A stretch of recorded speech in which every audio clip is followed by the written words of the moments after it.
April is National Stress Awareness Month.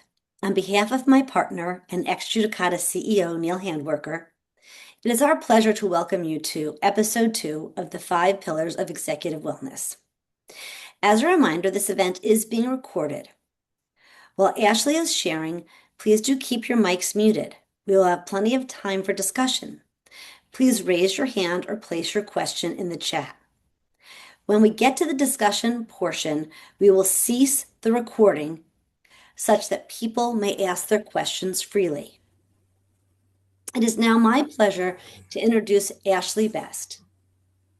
Ashlee is a seasoned legal, operations, and technology leader who has spent more than a decade helping high-growth tech companies such as Asana and Dropbox build scalable, business-minded legal departments through strategic technology implementations, process optimization, and through thoughtful leadership. Her background is in engineering with PMP certificates from UC Berkeley and Stanford. Ashlee is passionate about integrating mindfulness-based practices into high-stress business and legal environments to support sustainable performance and well-being.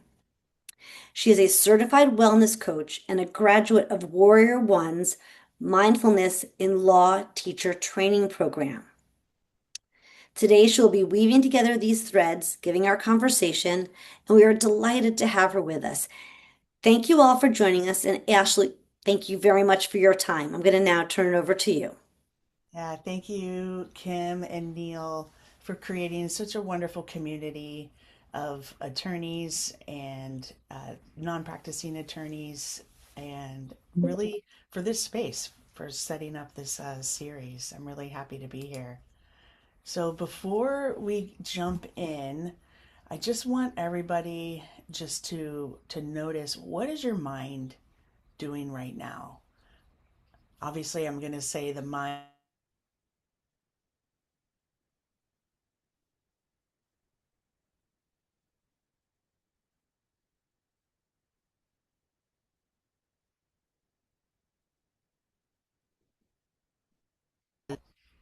But just notice, what is the quality of your mind, the texture?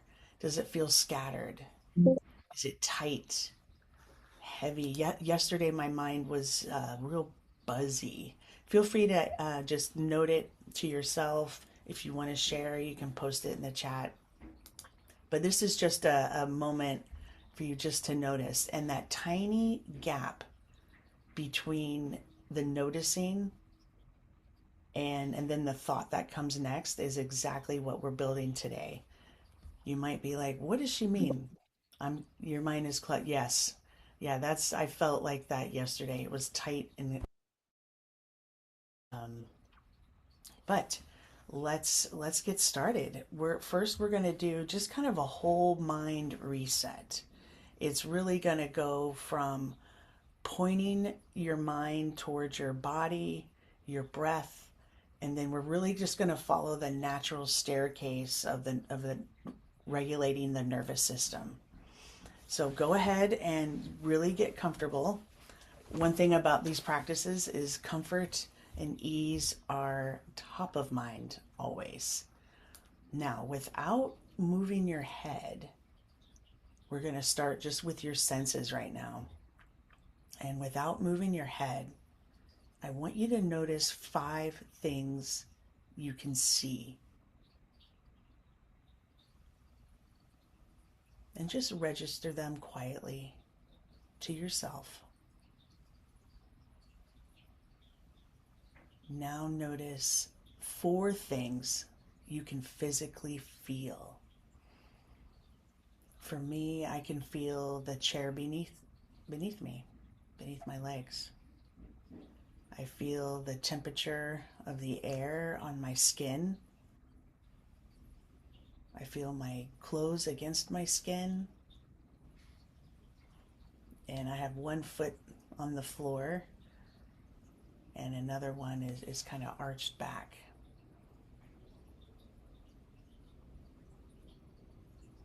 And now finally, notice 3 things you can hear,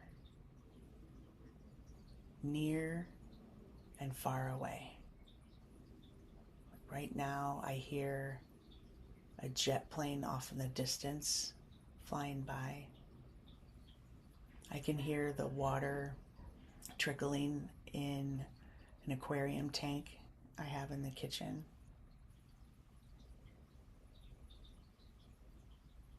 And I can hear the hum of my ring light above my head.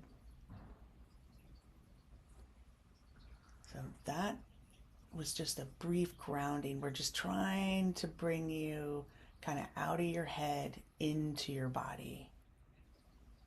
And now we're going to do just a brief thought observation.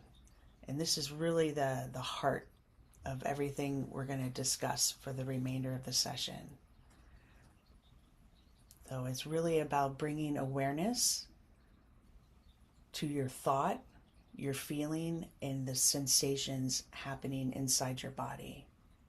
And this is a great tool if you ever need to disentangle or unhook from your thoughts. If this is the first time you're doing something like this, you may have a thought like, this is weird, I'm uncomfortable. Just notice that thought and then just let it go. Let's begin. Now, if you're comfortable, close your eyes. If that doesn't feel accessible to you, you can just lower your gaze and find a spot in the room to just rest your gaze on. Now we're going to take 3 slow, natural breaths.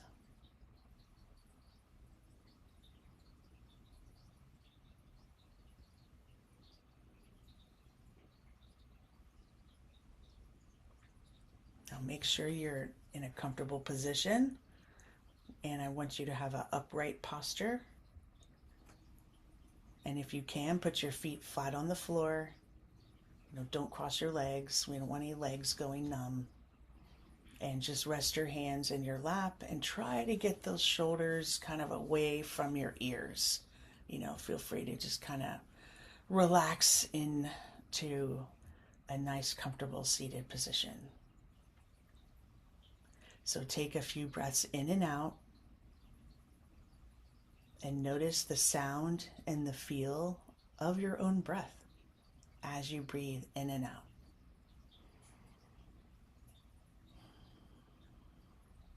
Now, imagine you're standing or sitting beside a gently flowing stream with leaves floating along the surface of the water. This is something you're watching from the shore of the stream. Feel the ground beneath you. Maybe you're sitting down and the grass is soft, or maybe you're seated on a bench or a tree that's fallen. But just notice the way the stream looks as you're watching it. Now, start to become aware of your thoughts, feelings, and sensations just for the next few moments. Take each thought that enters your mind and place it right on a leaf. And then let that thought flow down the stream. You're going to do this with each thought.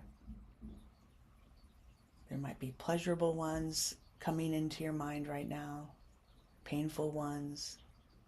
Just let go of them and put them on a leaf, on the stream. Even joyous ones, you may want to hold on to that, put it on the leaf, and just let them float by.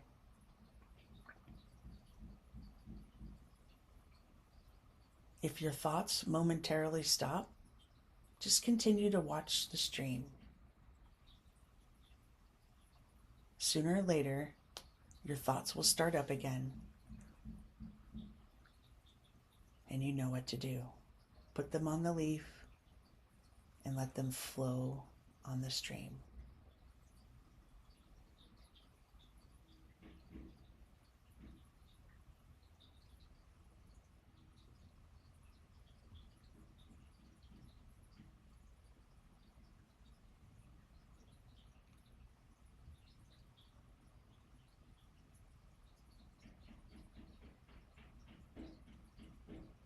Allow the stream to flow at its own pace. You're not trying to rush the leaves along. You're not trying to get rid of those thoughts. Notice any urges to speed up or slow down the stream. Place those thoughts on the leaves as well. You're allowing your thoughts, your feelings, and sensations to arrive and go at their own pace. If your mind says, "This is dumb," or "Am I doing this right?" place those thoughts on the leaves and let them pass.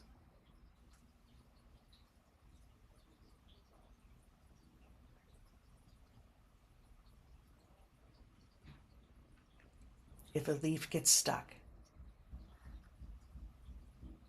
don't try to help. Just watch.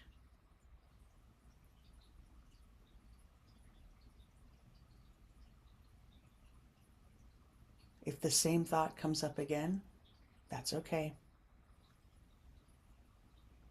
Just let it float on by another time.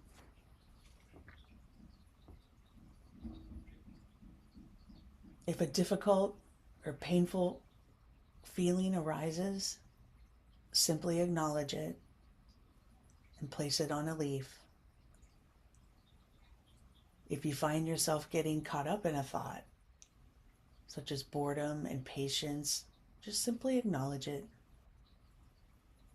Say to yourself, "Here's a feeling of boredom," or "Here's a feeling of impatience."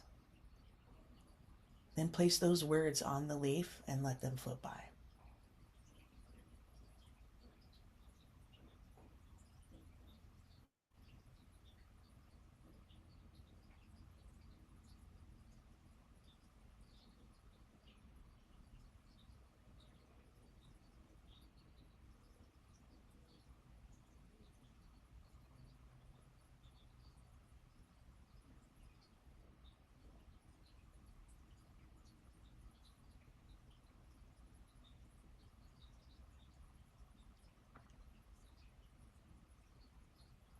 From time to time, your thoughts may hook you and distract you from being fully present in this exercise. That is normal. As soon as you realize you have become sidetracked, gently bring your attention back to watching the leaves on the stream.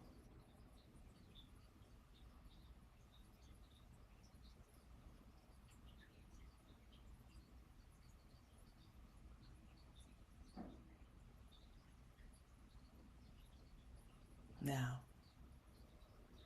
let the image of the stream start to dissolve from your mind and slowly bring your attention back into the room you're in.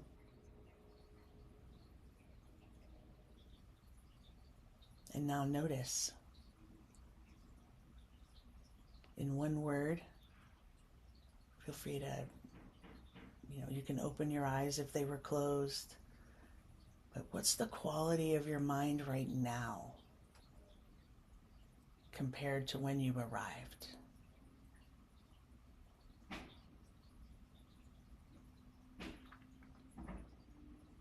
I know for me, I feel a little more softness.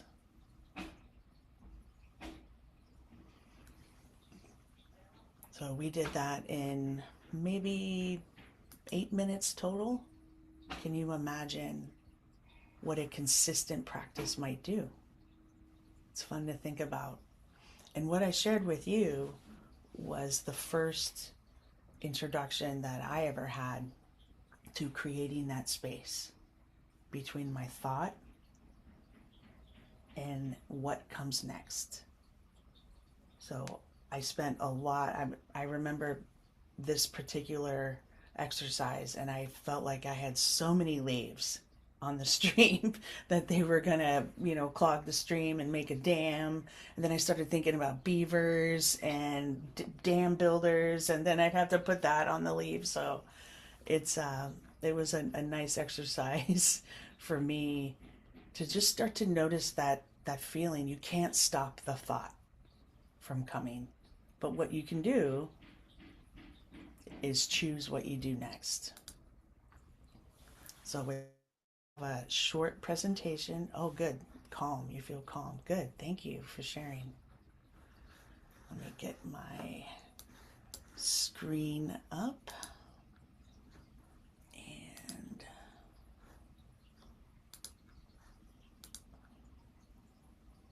all right. Hopefully everybody can see me and session 2, the mind, live now. Thank you.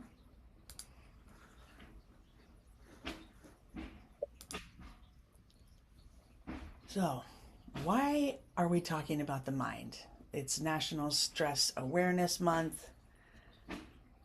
And I started putting together the deck. I started thinking about my audience and who might be here and maybe what these minds have been through to get to this point. In the demanding landscape of law school, it's my understanding mental health and emotional well being don't often receive any attention, or if it does, it's very limited. And what I have on the screen is my understanding of what law school is teaching us: issue spotting everywhere, all the time. I spoke with an attorney, I think it was like 6 months ago, and she said, I just can't not do that. And, I'm at the dinner table with my family, and, their kids are like, hey, I'm not, we're not trying to problem solve this right now. Um, the other thing I thought was interesting is how we move from law school into legal work. The conflict. This is a conflict driven role at your law firm or company or wherever you may work. Long hours, just high workload. The work never stops. So the profession that we're in doesn't really lend itself to ease, spaciousness, expansion, all the things we need to kind of remedy our human condition. So we're just trying to bring awareness, as we said, with National Stress Awareness Month, and the legal industry being what it is, stressful. This seems like a perfect time to consider other states of mind that we may be curious about, to really invite rest and recovery from being human, and even more so, being an attorney in the state of the world.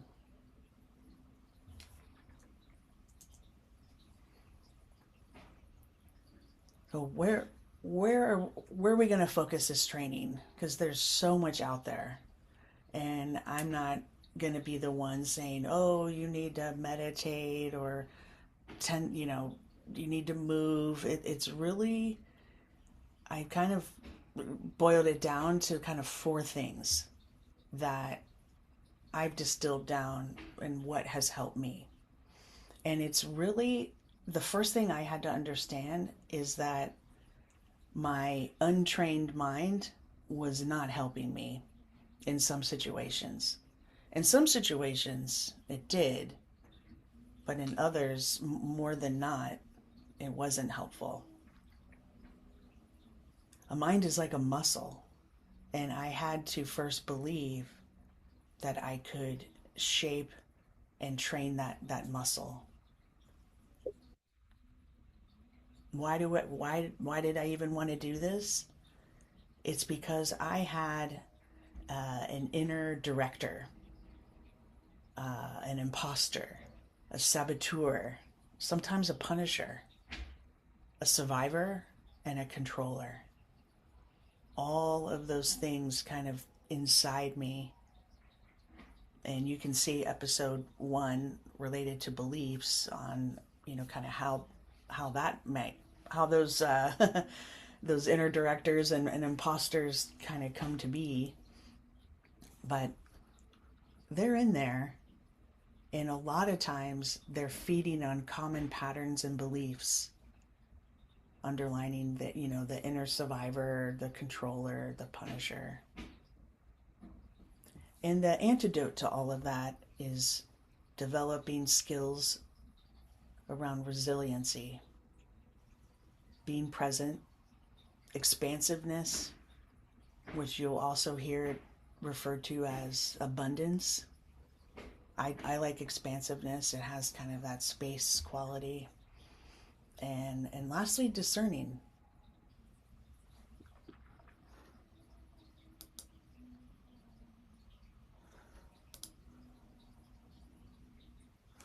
Pardon me, I lost my presenter notes. I clicked the wrong button.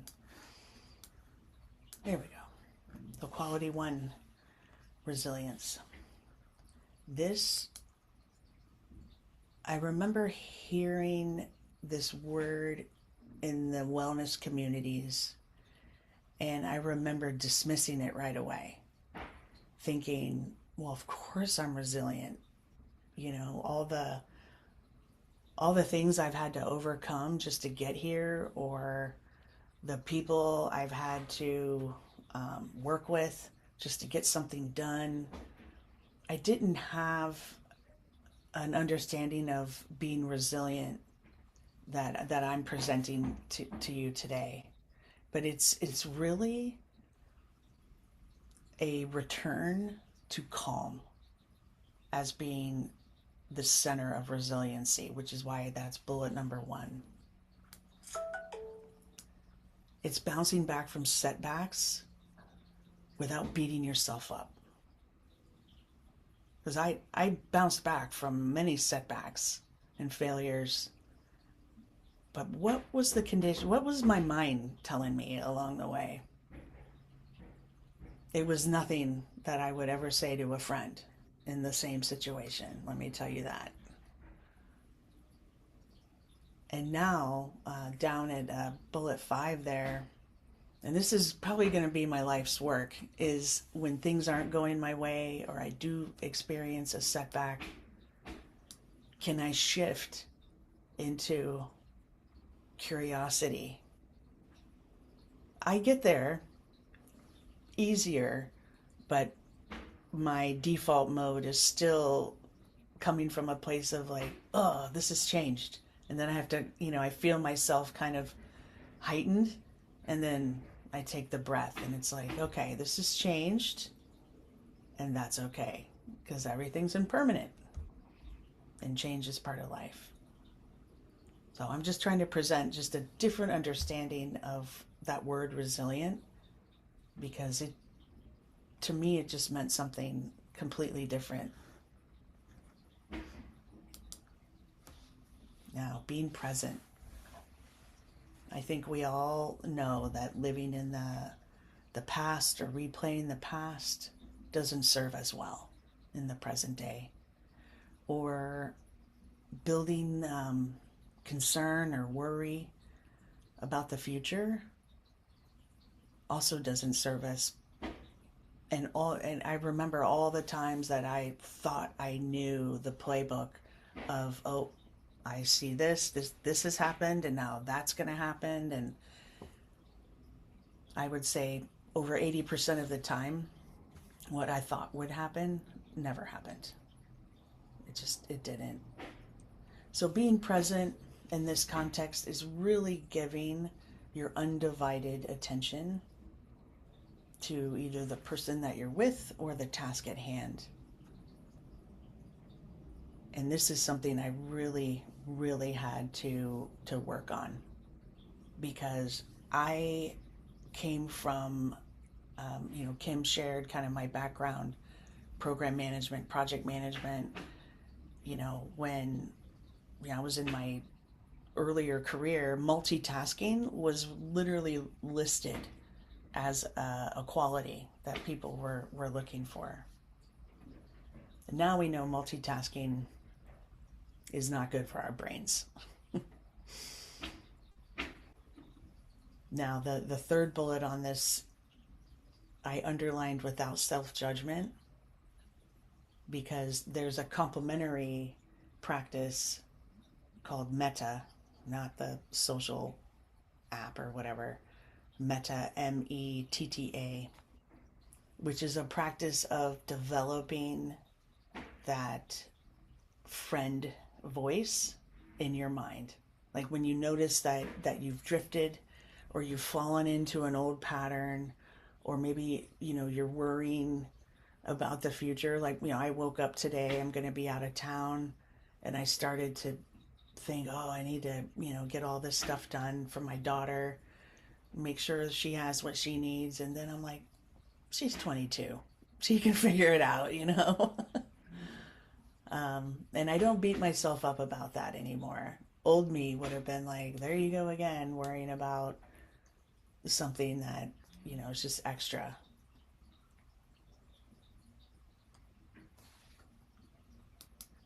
So expansive. Again, these are all states of the mind that I propose would serve us better than maybe our current state of mind. So expansiveness pushes back on trade offs, sees possibilities where other people may see obstacles. The second one, I have always thought attorneys did this really, really well. And, please, if you have things to add, feel free to jump in the chat. But I really felt like attorneys are trained to really see both sides of the story and hold multiple. I say I have strong opinions loosely held. It's kind of, if you know me, you might hear me say that. But it's a default mode of, do you really operate from a place of fear, or are you operating from a place of curiosity?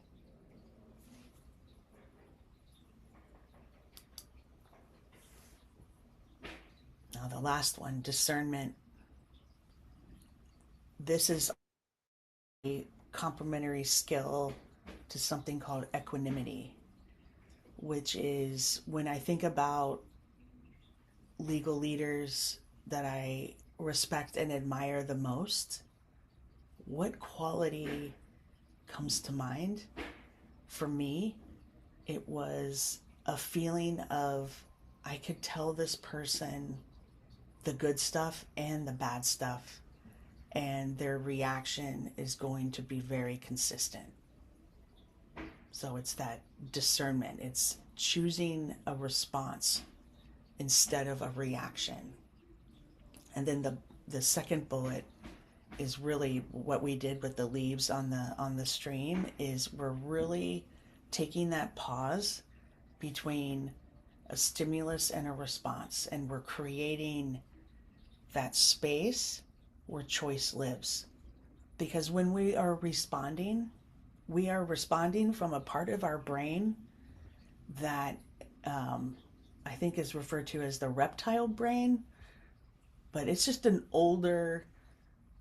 It's not our frontal lobe. I'll just say that it's there to save us when a saber-toothed tiger is imminent and coming at us. But if you're in a budget meeting and your budget request didn't get approved and you're still having that saber-toothed tiger reaction, that might be something to explore right there, that discernment.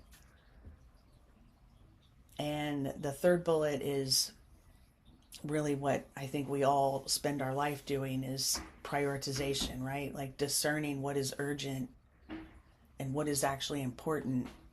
And then I would say throwing in a third thing is, what is both? What is urgent and important? That's going to be your top priority.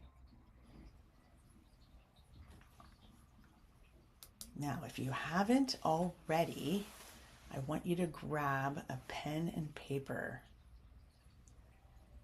And you're going to get a good chunk of time. I'm going to put a timer up, but It's going to be about 10 minutes, and I'll go into the prompt in a second.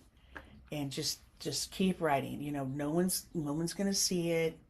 If you don't have to share. It's just we're going to start getting some stuff out of your head onto a piece of paper. And here is the prompt.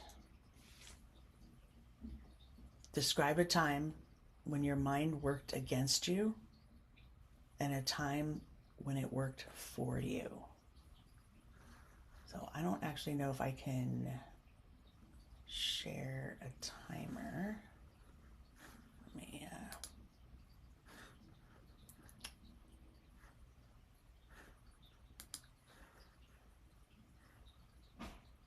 okay, let me reshare.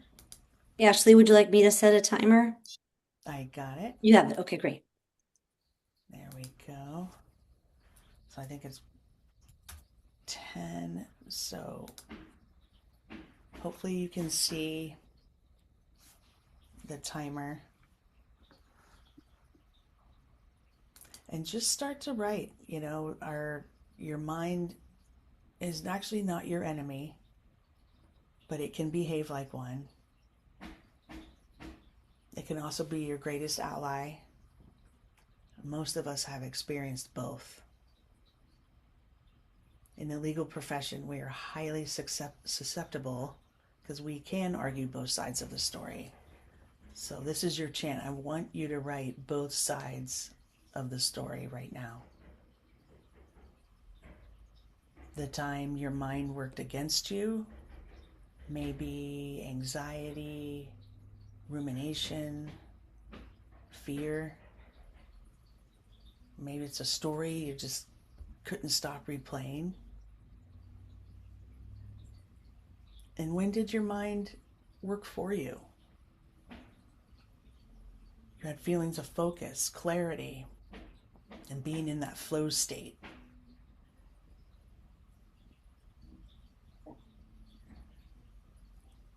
And the golden nugget here is what made the difference between those two states. That's really what we're here to capture, is the difference. I'm going to do some writing myself.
Now, if you've been able to write down and describe some of these experiences, got about 5 more minutes. I want you to try to go deeper. Can you remember what were you believing in those moments where your mind was working against you and your mind was working for you? Or said another way, what made you think and feel something was possible or impossible? And just jot those down.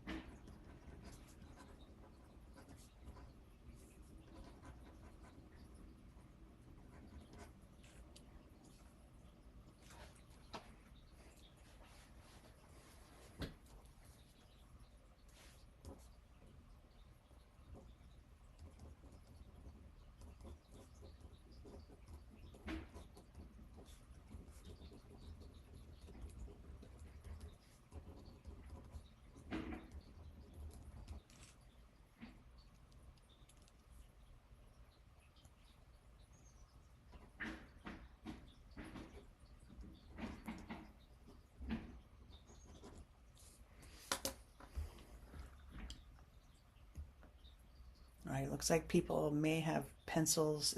Is anybody still writing? I know I hit my brain got I hit a wall with my brain. If you need more time, that's we only have like maybe 3 minutes left. Or we can get to the good stuff. Like here's another way to think about this work that we're doing now is, what's the internal condition that made the difference between possible and impossible. So it's what was within us. And the reason I thought of that is because I looked down at my paper and I realized I was writing more external circumstances. I had a supportive partner and I was like, wait a minute. But these things come up. It's not good or bad. It's just more a realization of we're talking about the mind. And so if you could bottle the mind is working for you, what would be the first ingredient in that bottle?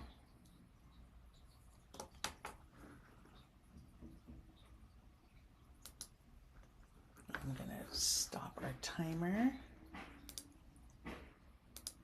Now, if anybody has a burning desire to share either examples of, from your life when something your mind was working, on your team or maybe wasn't so helpful, any sort of observations that you feel comfortable sharing? Ashley, let me ask you a question. At this point, should I pause the recording? Because Oh, yeah, yeah, perhaps yeah. people might want to share and just not share recorded. Um, but may I ask how many slides are left? Yeah, Because it's just this last one. So yeah, while we have a group discussion, I really just wanted to leave with, we've hopefully proven just in this short amount of time that your mind can work for you, and the practice between this week and the next episode is just to catch when your mind is working against you, because I feel like if anybody's like me, that's kind of the default mode. Kind of beating myself up. So just try to notice when that happens, and then just name it and say, "Oh, there I am." For me, beating myself up again, or there I am worrying about something that I don't know the outcome, or there I am, anxious from something that happened in the past that's long gone. And yeah, just that tiny pause of noticing, that is the awareness training that we're building, that intentional focus and the trained attention. So I know the recording is ending. I hope to see everybody next week for Pillar 3, where we're going to cover the body. So, Thank you very much. Everyone, please feel free to stay with us. I'm going to just go ahead and stop the recording now so that people can share freely.